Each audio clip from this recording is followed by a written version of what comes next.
بسم اللہ الرحمن الرحیم۔ غموں سے نجات کا قرآنی اور نبوی نسخہ ایک مرتبہ پڑھ لیجئے۔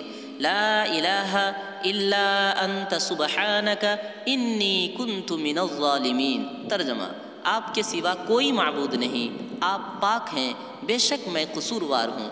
فضیلت نمبر 1، حضرت سعد ابن ابی وقاص رضی اللہ عنہ نے فرمایا کہ آپ کو اس کی خبر دیتا ہوں کہ رسول اللہ صلی اللہ علیہ وسلم نے ہمارے سامنے اول دعا کا ذکر کیا ہی تھا کہ اچانک ایک اعرابی آ گیا اور آپ صلی اللہ علیہ وسلم کو اپنی باتوں میں مشغول کر لیا۔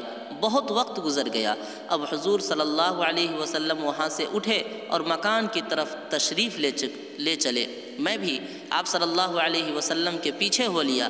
جب آپ صلی اللہ علیہ وسلم گھر کے قریب پہنچ گئے، مجھے ڈر ہوا کہ کہیں آپ صلی اللہ علیہ وسلم اندر نہ چلے جائیں اور میں رہ جاؤں، تو میں نے زور زور سے زمین پر پاؤں مار کر چلنا شروع کیا۔ میری جوتیوں کی آہٹ سن کر آپ صلی اللہ علیہ وسلم نے میری طرف دیکھا اور فرمایا، کون؟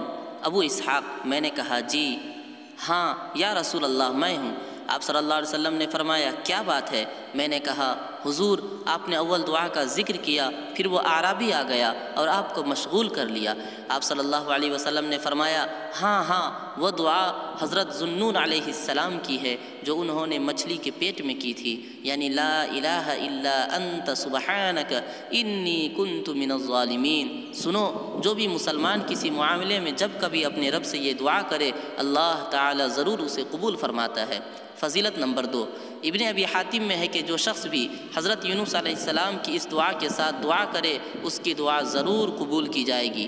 فضیلت نمبر 3، حضرت ابو سعید رحمۃ اللہ علیہ فرماتے ہیں کہ اسی آیت میں اس کے بعد ہی فرمان ہے کہ ہم اسی طرح مومنوں کو نجات دیتے ہیں۔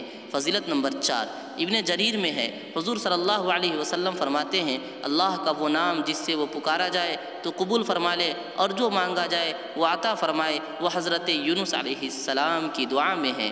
فضیلت نمبر 5، حضرت سعد ابن ابی وقاص رضی اللہ عنہ فرماتے ہیں کہ میں نے کہا، یا رسول اللہ، وہ دعا حضرت یونس علیہ السلام کے لیے ہی خاص تھی یا تمام مسلمانوں کے لیے عام تھی؟ آپ صلی اللہ علیہ وسلم نے فرمایا، کیا تو نے قرآن میں نہیں پڑھا کہ ہم نے اسے غم سے نجات دی اور اسی طرح ہم مومنوں کو نجات دیتے ہیں؟ پس جو بھی اس دعا کو کرے، اس سے اللہ کی طرف سے قبولیت کا وعدہ ہو چکا ہے۔ نمبر 6، ابن ابی حاتم میں ہے کہ کثیر ابن سعید فرماتے ہیں، میں نے امام حسن بصری رحمۃ اللہ علیہ سے پوچھا کہ ابو سعید، اللہ کا وہ اسم اعظم کہ جب اس کے ساتھ اس سے سوال کیا جائے تو اللہ تعالیٰ قبول فرما لے، اور جب اس کے ساتھ اس سے سوال کیا جائے تو عطا فرمائے، کیا ہے؟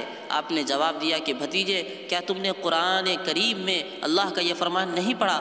پھر آپ نے یہی دو آیتیں تلاوت فرمائی اور فرمایا، بھتیجے، یہی اللہ کا وہ اسم اعظم ہے کہ جب تو قبول فرماتا ہے، اور جب اس کے ساتھ اس سے مانگا جائے تو وہ عطا فرماتا ہے۔ فضیلت نمبر 7، حدیث شریف میں آیا ہے کہ جس مسلمان نے اپنی بیماری کی حالت میں 40 مرتبہ مذکورہ بالا آیت کریمہ پڑھ لی تو اگر اس بیماری میں وفات پا گیا تو 40 شہیدوں کا اجر پائے گا، اور اگر تندرست ہو گیا تو اس کے تمام گناہ بخش دیے جائیں گے۔